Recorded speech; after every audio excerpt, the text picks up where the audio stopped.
earlier, I'm primarily Kemetic, and within Egyptian reconstructionism, which is essentially what I'm doing, we are probably one of the lucky lot, as opposed to most other pagan traditions. We have a lot of research available to us. I've got books all over the shelf, it's loads. And more is always being found, and we always have to reevaluate our position, which can be a bit tricky when something fundamental happens and shifts your entire world viewpoint overnight, and you have to deal with that. And I've had to deal with that a number of times. But there's still huge gaps, and for that, I fill in those gaps with chaos magic principles, because I sort of got introduced into that in the early 90s, and I'll come back to a little bit more of that shortly. And primarily, I'm from a science background. I'm really geeky. I work in IT, always have done. So I like to incorporate science and technology in with my ritual craft. Let's see, where shall we start from there? Let's think. Well, obviously, Kemeticism is very old.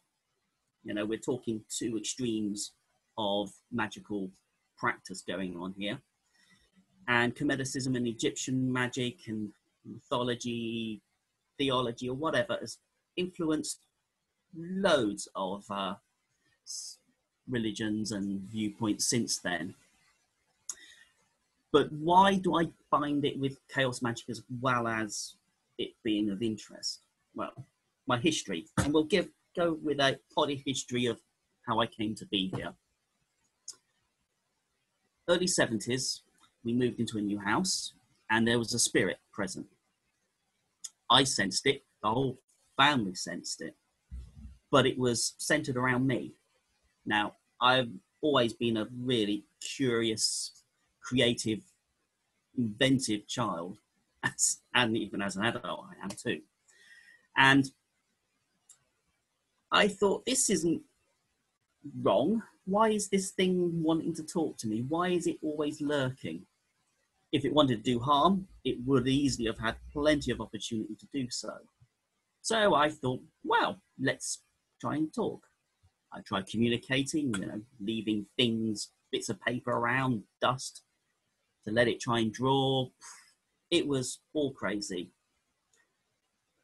Then I think probably, let's think, I was, early 70s. I was born in 71. I'm hit 50 next year. I feel like a 5-year-old still. So sort of mid-70s, I started to experience spontaneous and uncontrolled astral projection. Now, I didn't know that's what it was. I had seriously mad dreams of floating across the field, out of my body, hitting the ceiling, and then floating out the window to fly over the fields. Now, I thought this was perfectly natural. But then I realized nobody is talking about this. So I then thought, I'm not going to mention it much. I was also experiencing strange premonitions, what we now call as precognition. I'll have a very vivid dream, and then it would reenact very shortly afterwards. But the fear and sudden realization meant I couldn't move and interact. That was terrifying as a child. The worst one was in a classroom when somebody at the front actually had a fit in front of me, and I could see the build up, and I knew this girl was going to have a fit, and I could not move or interact to give a warning, and then suddenly it all kicked off. Terrifying. I still get them now, not as much as I used to, but when they hit, they are scary. So let's think, early 80s, in my last year or two at primary school, I found 2 books. One on witchcraft. It was a book of spells. Now, kids' school library, you think spells, it's just going to be good poetry. No. there was some seriously dark death magic in there as well. Curses like you would not believe. And I knew, I could feel because that there was something different about this particular book. Obviously, there was some really nice fluffy stuff and some really dark, and it was all short prose, all attributed to a anonymous. I can't remember hardly any of that book. There's been a few lines that I picked up, I can still remember, and I've been searching for years. And a few years back, I found that was a Navajo dream ritual. So I'm really quite certain that this was not just a simple kiddies book. And the other book was on Egyptian stories that utterly caught my imagination and just consumed my entire rest of my childhood. I had to learn everything about ancient Egypt. So both those books set me on this path. The reasons I think these books were there was my teacher who had that library, who had that sort of twinkle in her eye. I just connected instantly with her. I thought, there's something special about this person. And even now, when I haven't seen her in town, but others have and said she's still got quite a thing about her presence. So I think she probably was a witch, or at least had interests, and thankfully seeded that, and she certainly changed my life.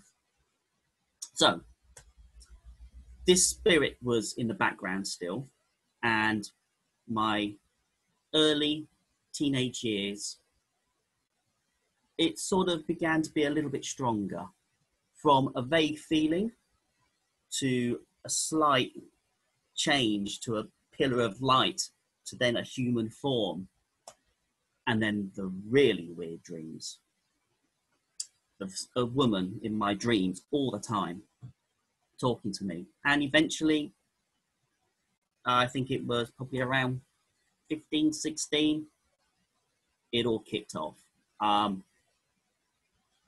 I connected so many dots. A book that I found on Tutankhamun, sort of during the mid-80s, the catalogue from one of his exhibitions in the UK, had a picture of a statue that most people would probably recognise is of her, Salket, scorpion goddess. Quite a famous statue, 4 of them, 4 sisters, Isis, Nephthys, Neith, and Salket. And it was this picture in that catalogue. I haven't got it handy. It's down there somewhere. Oh, no, it's not. Yes, I've got it. There we go. That wasn't too far away. Yes, this book. You know, I've had this since the 80s. Okay, here we go. It was... There we go. Where are we? Yep, there we go. Finding this, let's get it without the sun on, in a dark and wet market stall. It caught my attention, and that picture was the most beautiful piece of art I had ever seen in my life, and I still think it is the most beautiful piece of art. It's certainly an unusual in the whole of Egyptian canon of art, mainly because Egyptian art, the face is generally should be front forward, but hers, they're all side on. Totally unique within Egyptian art. And I fell in love with that picture, and I just kept looking at it. And then, you know, it came to be that was one of the signs that said, this is her, who she is. And it gave me a name I could then call to. And wow, when I started talking by name to her, woo, my dreams got stronger. Now, this leads me, I think, to what the conversation I was when I joined Zoom was on lucid dream. Now, problem is, now this was late 80s, early 90s. There wasn't a lot of books and material out there. The internet, while still was around and in research places, wasn't accessible for any material. especially even Egyptology and Kemetic material. The local bookshop for me would have been Canterbury. In one of the back corners, I found some sort of pagan, but it was all the classical stuff, you know, Crowley, Golden Dawn, Israel Regardie, all of the usual, really old classic Western magical tradition stuff. And that really wasn't me. It gave me a little bit of grounding in ritual practice, but you know, Golden Dawn did have some foundations on Egyptian magic. So there were some bits that could hold my attention, but it wasn't everything. And my thirst for knowledge was phenomenal and still is. So by sheer chance, I was on an old UK sort of bulletin board kind of thing. The US equivalent was called CompuServe. In the UK, we had one called Kix. It's still going, CIX. I'm still got my Kix account and I still go on the forum once in a while. But the occult conferences there were extremely well attended, and they were mostly all to do populated by chaos magicians. And I sort of mentioned that I needed to find a better, closer connection with my goddess. And seeing of my creativity, my lucid state that I could achieve extremely easy, it was suggested I look at astral projection and lucid dream. I explored, and I find it extremely easy, but then that's because I think I've always had those skills. I picked up a book probably in the last few years, Robert Bruce, Astral Dynamics. Amazing book. And he put a name on what it was that I do. And it's wake-induced lucid dream. It's effectively lucid dream, but you go in with the imagery and triggers already in place. You send and work within that framework, with that model within your head, and then go in. Now, I created decades ago, at that time, a visualized temple that I could work with and meet my goddess. And it's a great place. You know, some people have caves, woodlands. I prefer an Egyptian temple because that's my way. You know, I'm not covering half the stuff I want to do now. Oh, so you see, this is it. It's just, you know, the way it goes. So let's get on to, if we can go to some of that as questions later on, because you're all being very quiet. I usually have a lot of hecklers by now. Okay, so well, I can heckle if you like. Go on, then. Could you just repeat the name of your goddess? I didn't catch it. Right. That's one of the joys of Kemeticism. There's lots of names for her. It's Salket, Selket. That's the English version. There's a Greek form of Salkis, Selkis. Now, the problem is, it's Egyptian words don't have vowels. So we have to fill in the vowels the best we can.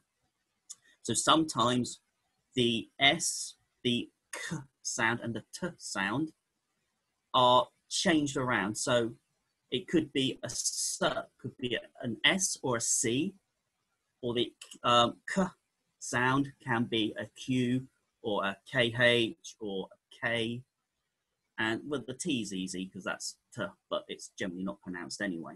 So I tend to use English names in general chat.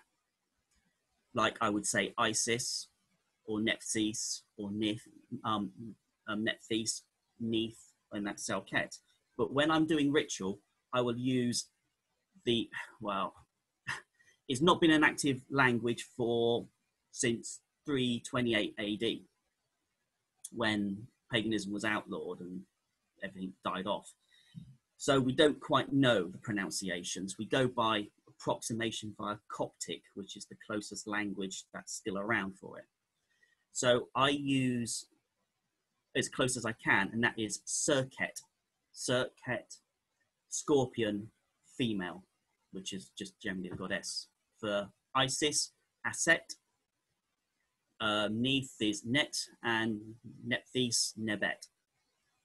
So I tend to reserve those for pure ritual use only, so that I can get a little bit different from, you know, the otherness away from mundane, which comes to the another aspect. This room is my ritual space. You probably can't see too well. Let me tip there. Yeah. Let's go finger. That's where my goddess statue usually sits. And there's also a Sekhmet, a Hathor. Oh, that's my Hathor there, which you won't see, but hey. Then I've got this massive bast, which I picked up at the Tutankhamun exhibition earlier in the year. I wanted it. It was shiny. I wanted the Ptah statue, but that was like 200 quid. And I'm going to be buying that. Then I've got a Min statue out of wood I made during lockdown because I was bored. Over on here, I've got loads of other statues. Oh, I'm going to have to do this. This is like show and tell. I love this. Well, I'll grab him. One of my other favourite guys, Bez. Now, he's a slightly chaotic statue as well. Bez is a household deity, bit of a trickster, some connecting with Bacchus under the Greek, because he likes a good time, much like Hathor. I have over 40 festivals a year, half of them for Hathor, because she likes a good party to get drunk and eat lots of food. Best kind of festivals I like. And Bez is really good. He's a very powerful guy. I love him. But anyway, where should we go next? Oh yes, the interaction with Kemeticism and chaos magic, seeing that's where we are. So within Kemeticism, there's a core set of concepts. Mart, the concept of Mart, M-A-T. It's sort of encapsulated by the goddess Mart. She's got wings and a feather on her head. I've got a picture up there, but I can't reach it. And the concept is truth, justice, harmony, effectively the opposite to Isfet, which is chaos, the natural order of the world, and we try to enforce Mart upon it to make it slightly more hospitable to us. So the whole concept within Kemeticism is to maintain Mart, to be a good person, to be law-abiding, honourable, and nice.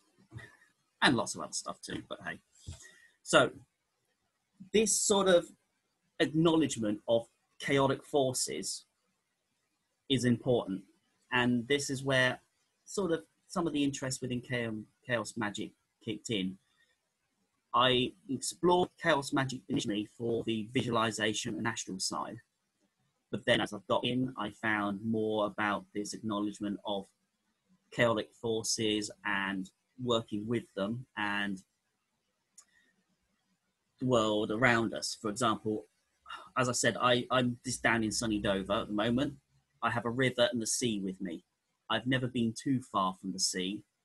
And I love using sea magic, water magic. Magic with around water is phenomenally important to me.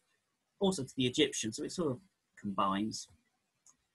And weather magic, which I seem to have had a natural sort of thing for, which again, Egyptians' magic was very good on weather and storms. And the use of chaotic forces. Another part of this, as it worked out more recently, Salket forms a sort of triad as a part of my sort of belief system. She is my primary goddess. Her sort of consort was Horus the Elder, not the Horus that everybody knows with the bird, but Horus the Elder is a different version of Horus. He then became the Binu bird, which then most Greeks then refer to as the phoenix.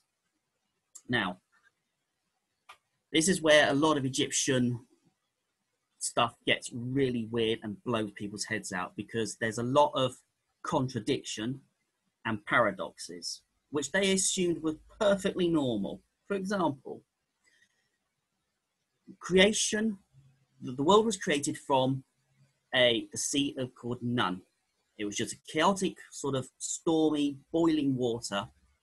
The world born from that, Ra, or whoever creator god you want, and there's multiple creator gods, which adds the confusion, created all the other gods. Now, there's this particular one, which probably is going to be hard to see. Let's see, I can get that on my camera. Yeah. Now, he is Nehebkau. He is a serpent deity. Well, he is a serpent deity now. He was pre-creation. He and all the other demons, we call them, not necessarily the same demons as Christianity calls demons, but the chaotic forces, he was one of them. And he did such a good job, Ra elevated him to deity.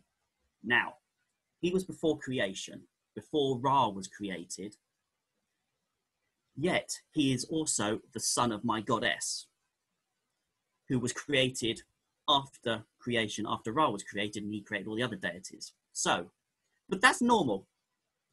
He's the son of a goddess that is younger than him. No problem. Gets confusing. But, so a sort of part of a triad within order and chaos and a chaotic deity and a few other things sort of appeals to me. Now, another aspect that I find fascinating that links both is symbolism. Symbolism is fundamental to Egyptian Kemetic practice. Hieroglyphs maybe early on were words as a form of communication, but that every single symbol, all those beautiful ornate symbols, are pure magic, pure Heka in themselves. For example, if you were to write someone's name in hieroglyphics and you wanted them to cease existing, you would strike out the hieroglyphics that had their name. That would erase them from history, and it happened. Akhenaten, the heretic, his name was wiped out from every kind of statue, temple. He was erased from history, which is why things took ages to find out where he was and so on. So those symbols, they have multiple phonetic value. They also have immense symbolism and magical capabilities. One such one, as everybody probably instantly knows, the Ankh. Now, that is a hieroglyph of life. It's also used as a symbol for mirror, and many mirror cases, as in the Tutankhamun catalogue, for example, is an Ankh. So you have this handle and then you have the mirror in the top. So you combine multiple layers of symbology within a certain item.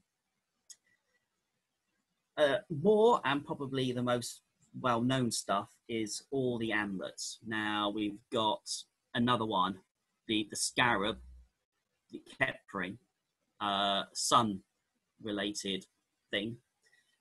Now, Egyptians loved their amulets, not just in death, but even in life. They were phenomenal producers. In fact, this is possibly the most prolific amulet they ever produced. Probably because it was also really easy to make.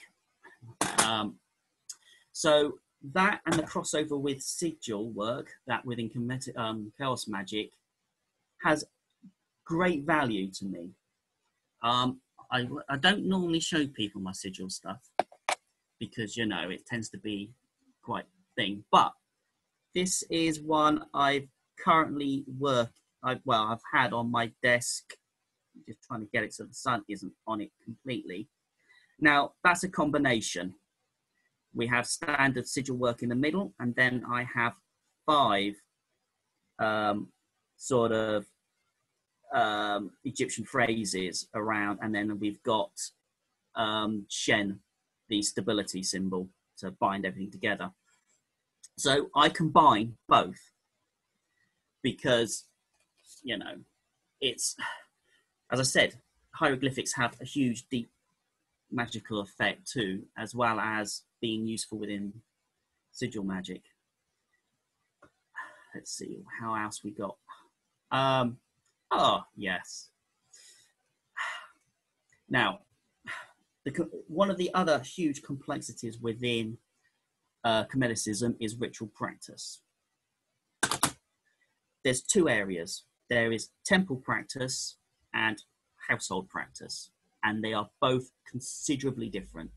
Household practice generally is more ancestor-based, simple stuff. No one really knows a huge amount about how it was practiced at home because they were mobile and nothing survived, really, very little. So we think it's all sort of small statues, you know, such as these, plonked on a niche and some simple words. Now, temple practice, on the other hand, is tricky for modern Kemetic practice, mainly because the ritual purity to attain temple equivalent is extreme. Shaving, complete hair removal, constant bathing, cleanliness, massively constricted diet for 3 months of the year because there was on rotation. Now, I'm starting to lose mine and I've just shaved loads of it off for lockdown, which actually I'm quite good because it gets me closer to my temple practice. So I've only been out in public once before with full Egyptian makeup and stuff, and I won first prize for that. So this was another reason for working with astral magic and dream state, was because getting all the makeup, jewelry, the purification rites was such a huge bind because, you know, I can't then go to work and I'm covered in makeup and stuff. They wouldn't mind anyway. I needed a means to sort of switch from mundane to another form quickly to perform ritual and then back again to the mundane. So working within a visualized state has been fantastic because I can enter into an astral form of me in a purified state in my ritual location, in a purified ritual temple, do the stuff and come back again. It's taken a lot of work. I've got loads of stuff on my website and all how the techniques I've used. So I think that might actually be in the Facebook stuff, House of Kia. Now, not just the physical presence, but the frequency is phenomenal too. I said I have 40 festivals a year. Most of those are one day, but there's 3 where they are 10-day festivals each, requiring sunrise, noon, and sunset rituals with complete purification throughout. Now, I can't do that because I actually have a job. So I can't maintain that level of constant for 10 days. Egyptian calendar week was a 10-day week with 1 day off. We're lucky there. So their rituals would tend to be a 10-day festival. That's why it's 10 days for each of those big ones. So what I have is I have an automated system to help me with the ritual side. It's a sort of botnet kind of stuff. I have a number, I have an IRC server.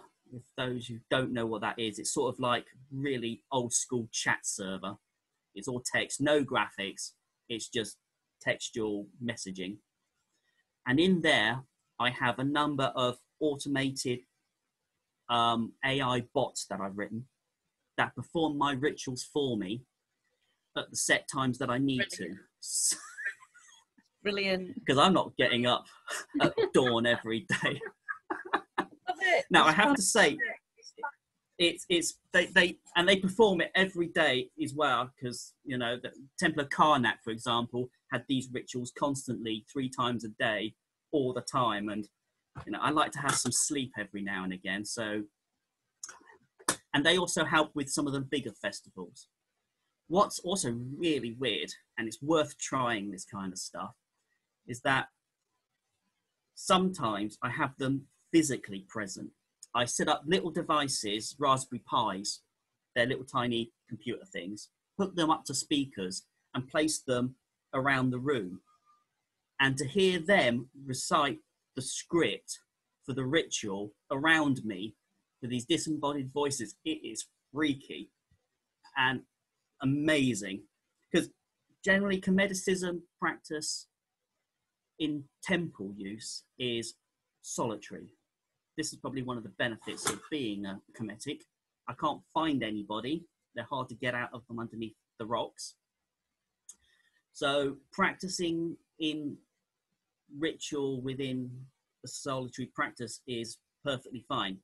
Generally, Egyptian magic is a business transaction between the high priest or priestess and the deity. So within this space, normally, would be dark, shed loads of incense.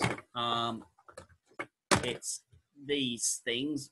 I make a capet ball. It's freaky stuff. Recipes on my website. It's frankincense, myrrh, mastic, cinnamon, juniper, mint, and then the ball's made from a fermented. I've got another batch going here of wine, honey, and dates, and it's all mashed together into a goo and then dried. These are over a year old and no sign of any kind of mold. Capet. Can you spell it? K-A-P-E-T. Greeks call it K-A-P-E-T. Greeks call it Kiffy. Oh, Kiffy. We can spell that at Airy Fairy. Kiffy. Yeah. K-Y-P-A. Yeah. I make my own, the loose incense, and these balls. Yeah, these are about a year old and they are still in perfect condition. So the room would be full of incense, almost choking, but you know, frankincense is just awesome. And a bit psychedelic, also with the cinnamon as well in it. Good hit. Yep, that's the spelling. I just know. It's a nutmeg as well. I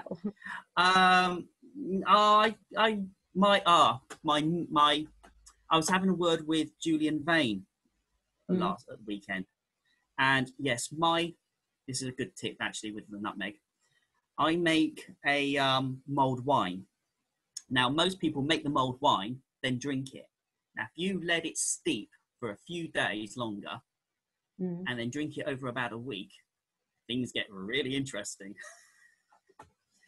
I have some freaky dreams after a good week of drinking that stuff. The nutmeg really, really helps. So yes, so it's generally a solitary thing, me, deity, or one of the other deities, and it's a business transaction. They were very pragmatic and quite practical, and they loved their gods, they were important to them, but it was a transaction. You do something for me, I'll do something for you. If you don't, I will go to another deity and talk to them and won't give you any offerings. So that tends to bring the deities online. So for physical practice, I tend to keep things simple. Everything's in the dark. There's only one festival I do outdoors, which is the first day of my summer solstice. I will do that outdoors in the sun because that's for Ra. But every other ritual, everything else is in the dark. Let's think. Oh yes, it's another good crossover for Could I just ask a question before you move on? Yep. Is that okay? So, because that's what you told us to do. I did. So, my question just was, so the way you practice in the modern age having your bots to do your rituals, because there's so many of them and things like that. When people, oh sorry, just bear with me, it's owl o'clock. I just have to wait for it to stop.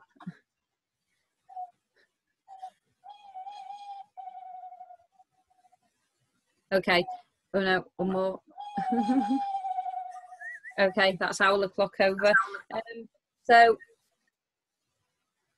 the people practicing these rituals in ancient Egyptian times, they would be the temple and the acolytes. Everyday people wouldn't be practicing them, and they would just, that would be their life, just ritual practice, nothing else. Yeah, the way the temples worked was you didn't have money, so you would pay your sort of taxes in kind through barter. So you would either work on a government project like temple building, or you would serve for 3 months in a temple and then come back into the community afterwards with some extra skills that you could then flog on, because you would probably learn divination and rituals and healing and so on. So you could then use those in your mundane life for a bit of extra income. So it was more predominantly this in the early part of Egyptian history. Later on, temple priesthood was more privileged. It was those that could afford it, and they excluded the general public. But the general public as a whole would not enter temple space because it was purified for the deities. The big celebrations, festivals, the statues would tend to be carted out, paraded around the village and towns and so on. Everybody would have a party outside, but the actual communication with deity would be within the temple shrine with only 2 or 3 people present and locked away. The only difference would be the Akhenaton, where they were all outside because it was a sun-based solar deity kind of thing. So those rituals were outside, but everything was generally locked away. At home, no one knows. Probably, as I said, the Dala Medina, the craftsman village, they did find sort of platforms right by the front door of every house with sort of slight niches in. So the feel and some of the remains sort of suggest there were statues or fragments of statues found around them. So it suggests that at home, people had an altar by the front door that they could then use either on entry exit or as a focal point to do sort of ancestor-based worship or whatever deities they chose. But the temples were a state religion. They were purely to do with the beneficiary of Egypt as a whole, not for the people. They sometimes had shrines on the sides so people could go on and petition the deities if they had questions or seek healing or whatever.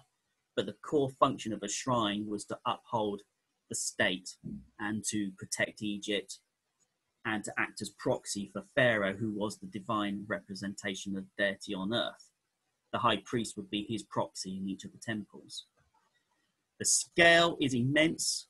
On the decline of Egypt in sort of about 1200 AD, BC, temple documentation for Karnak was that there was over 80,000 people serving that temple as either supplying materials into it, administration. It is immense. You know, that you think like the Vatican is complex and big.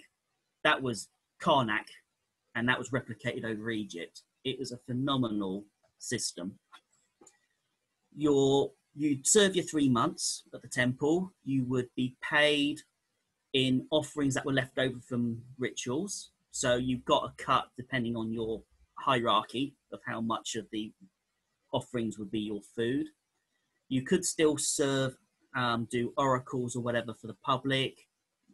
There weren't that huge restrictions, maybe food, certain dietary restrictions, depending on what temples you were working at. But you know, they were pretty much free to do it. They just had to serve in whatever way they were led to. There was no sort of secrecy. The words actually for most of the rituals were written on all the doorways. So if there was a procession, the priest could actually just read across the door for their next stop. Generally, public they couldn't read anyway, so you know, it was like an auto cue for the ritual. It was brilliant. But again, it was thing. Now, as far as the magical practice goes, in Western magic, we tend to do a lot of cleansing. Egyptian magic, not so much. Temples were fixed space, so therefore they were cleansed, and they would be continuously cleansed along with the person. They would be swept on a daily basis all the time. At home, again, we don't know what happened at home. Obviously, they tried to probably keep clean because they were a very clean people. Because they, you know, you got sick, you were going to die. So they try to keep everything as pure, as clean as possible for much of the time. But as far as ritual magic goes, there was no casting of a circle.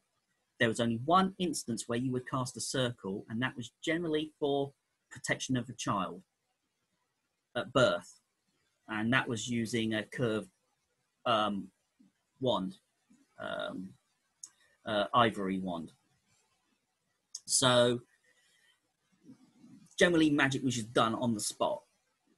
Now, there were certainly encircling and closing temples, walls, that were used for sort of creating a barrier between inside and outside, but purely as a sort of a general theological view, not as a magical thing.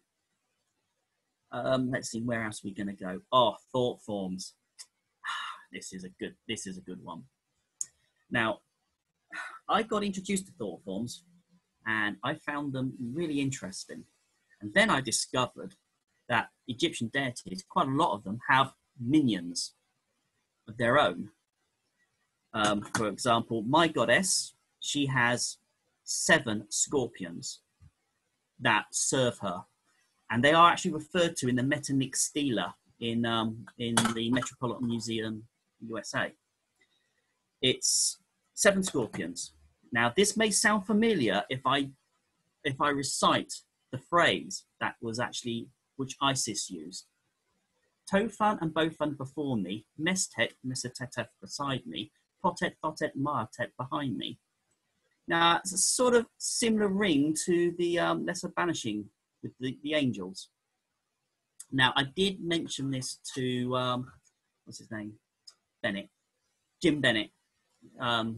He's quite a well-known Wiccan who has Egyptology background. And I mentioned, you know, this does sound a little bit like the lesser banishing. Yeah, well, you know, Golden Dawn did make an awful lot of stuff. So the Kemetic stela has been known for quite some time. But Isis used that as a means of protection. She summoned my goddess's minions. She's got her own, but she summoned Salket because of an issue they had. They don't get on too well, those two sisters. I don't like talking about Isis. Don't get on with her. And she summoned those 4 minions to help her navigate a marsh and protection. So I started to use these 7 scorpions as thought forms, and I used them on frequently. I use them for protection. Well, that's probably all I ever use them for is protection. And I have them placed around the house for help. And there was one good story.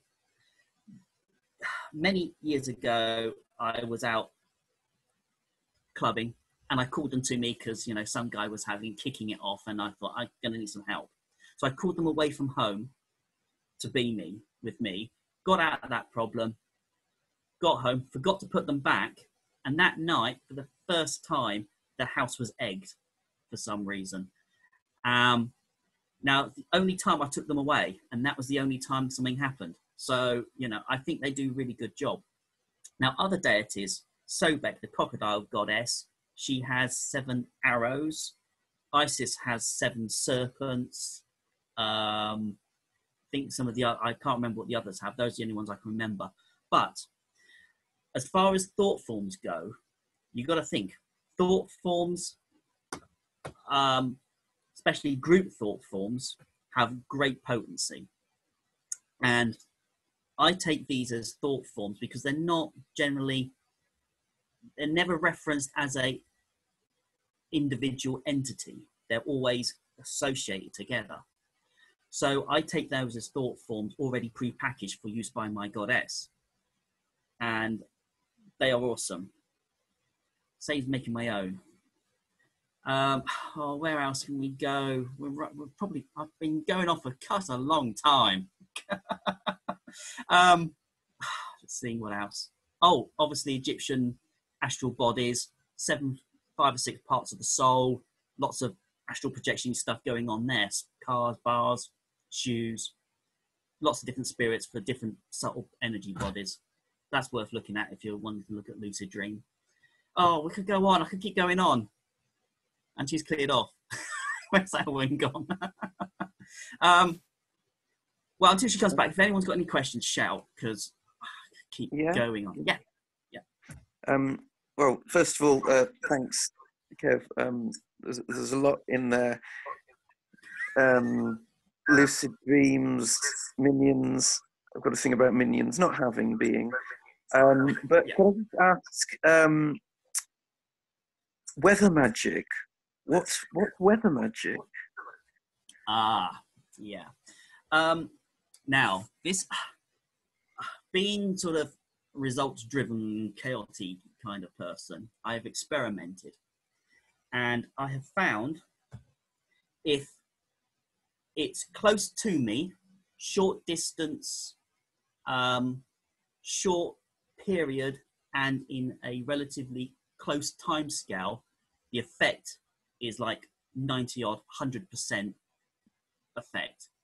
If it's further away, for example, if I want to do some good holiday magic for my holiday hundreds of miles away in like 3 months time, probability of success drops rapidly. So I think it's all to do with success wise, as in being personally connected to it, local area that you're familiar with, and its short duration. Now, for example, the wife's probably never going to see this, and then we've moved on since then. The kids' school sports day. Now, it's only the school, that primary school was only just a few minutes around the corner, and I didn't want them to get wet, so I would get a small 2-3 hour window of at least dryness, if not good weather. And it was getting close, and I was thinking it's wet, and then suddenly, boom, dry for the whole sports day, and then peed it down the following day. In fact, I think there seems to be a knock-on effect. I found that if you affect the weather, then the weather takes a long time to recover the natural system following that interruption. So I try to avoid weather magic because it's quite dangerous. So, but, you know, short boosts of it sort of really work locally. Also, this Dover Valley that I'm in, we have a unique weather system anyway. It's you know, it could be brilliant sunshine here, but you go up on top of the hills to get out of town and it could be fog. So, you know, it's a different climate weather system in this valley. So I feel a little bit better doing it. But it's sort of grown over the years. I used to walk every day a mile or two to the station across a ridge, and I used to get soaked and cold every day, and I could sense the weather change, and I could sort of nudge it a little bit just to get to work dry for a change. It's just something I've always done. Not entirely certain how it works, but it works. So I love it. Is it done through like mantras, sort of visualizing it? Certain things? Well, yeah, I would say sheer force of will, really. I think, can't remember how early. Now I do it by just sheer force of will. I'm saying, well, I want that to be there and then. Years ago, might have sort of asked the goddess to have a go. Salket, not particularly chewed. She's very watery, so I tend to call on her for a lot for rain. Maybe I'd call on a couple of the local deities. Shu is Shu, Nut, and Tefnut. Tefnut is good. She's moisture. So that's a good one to go with. So yeah, I sort of harass my deities, as many as possible, to sort of influence things. It's a bit of everything, really. Okay. But yeah, it's good. Sorry, I had to dash off. It was the doctor ringing again. Oh. I've got a question. So this isn't meant to. Had you sort of finished your talk, or were they questions specifically about? Possibly, we may. I can keep going on for hours, but.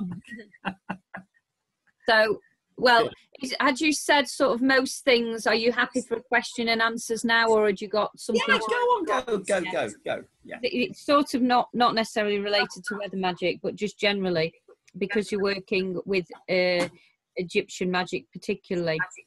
And this isn't meant to be a difficult question.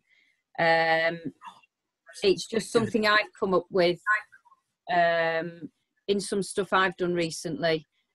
Well, a few years ago, actually. But I kind of got called out for cultural appropriation, and it made me kind of think about it a bit. I mean, I have my own views. So I'm asking you your kind of views around that kind of subject. So you're using deities not of your native land, and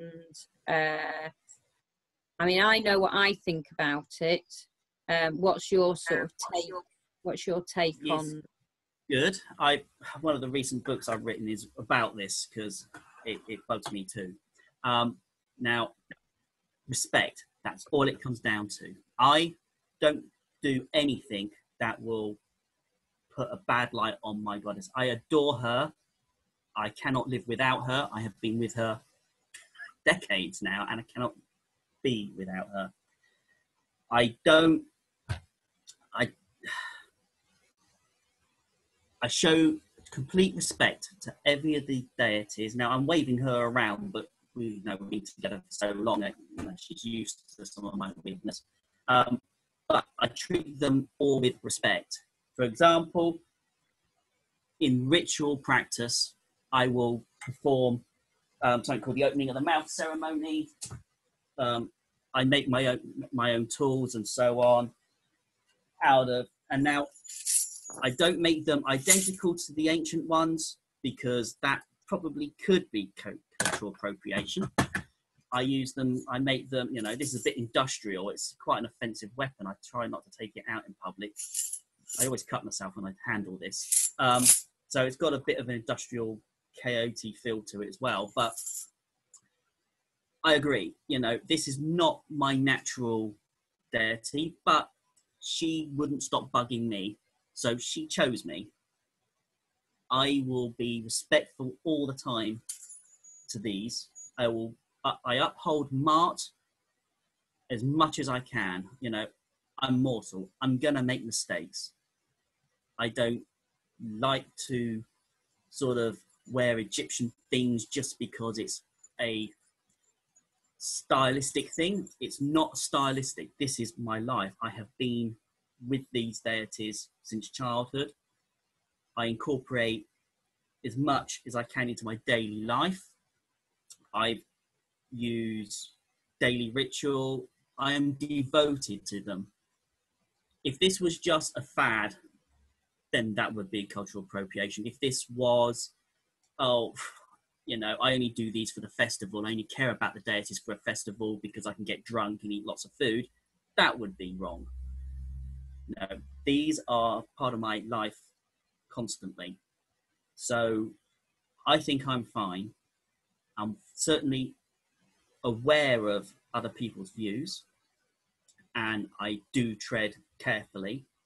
I do as much respect as I possibly can because that's all I can do. It is a difficult subject and people do find it uncomfortable, but ultimately these gods will judge me, and I know personally that if when I upset her, she really makes me know it, physically makes me know it, and she saved my life many times. I've got loads of stories on that, but we probably ain't got time for near-death experiences that she saved me from.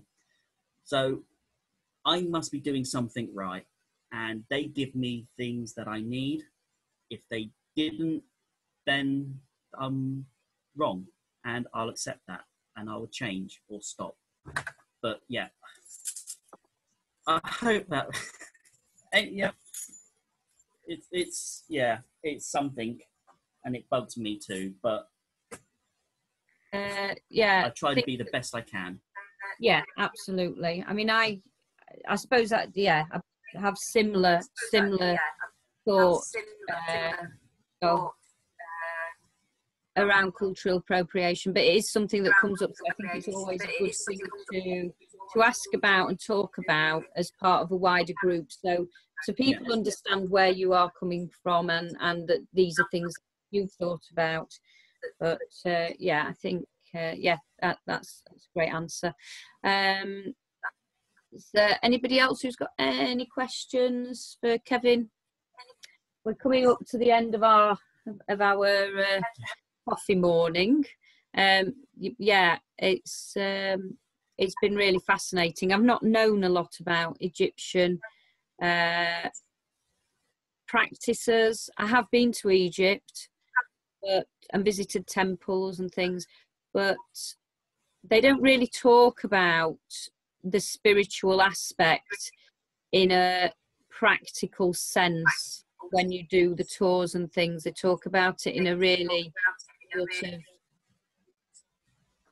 from an aspect of a pharaoh, really, and the aspects of the temple, but they don't talk about what people did in the daily practices and who did what. This is the problem. This is the problem with Egyptology. Egyptology generally kicked off because of treasure hunting, and then later on Victorians' interest in trying to prove biblical stories.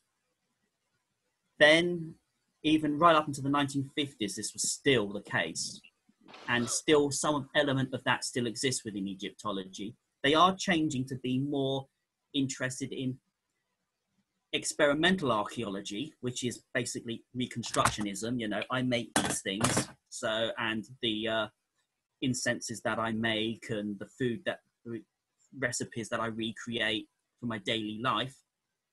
Experimental archaeology plays a part in reconstructionism. They want to some do want to try reintroduce some of the more spiritual aspect to Egyptology, but as a hard science, there's a lot of resistance against that because that is mysticism, not hard science by fact. So a lot of Egyptology research is just factual. This is it. It's up to you to make a decision what you think this context is. So it's really hard, and it takes an awful lot of book research for a Kemetic practitioner to get anywhere. And there's a lot of conflicting stuff. It's a hard path to follow, but it's not one I'm ever gonna give up on because I absolutely adore it. The people, the songs of the harper. You see, this is what I'm going on even further. The songs of the harper, for example, a beautiful piece of literature on love poetry, and that shows me the depth of their feelings. For example, this one phrase, we embrace, the arms are around me, and I am overwhelmed with drugs. Her lips part, we kiss, and I am drunk without beer. It's beautiful imagery, and it does tell you an awful lot about their thinking and their feeling about the world around them. So look up the Sons of the Harper. The love poetry, I did it as a, I do storytelling as well, and I recited some of this up at one of the local folk nights, and people were astounded at the modern feel to their love poetry and the daily lives, all the problems that we have now. It's just that they worry about a donkey when we worry about a car. You know, it's you know, we haven't changed. We are the same people, but technology level has changed. Yeah, I keep going. We'll have to stop. Well, thank you. Thank you for having me. Any questions that you want, I'm easy to find. And on the Facebook thing, I think you put loads of links anyway. So I'm always open to chat. Okay.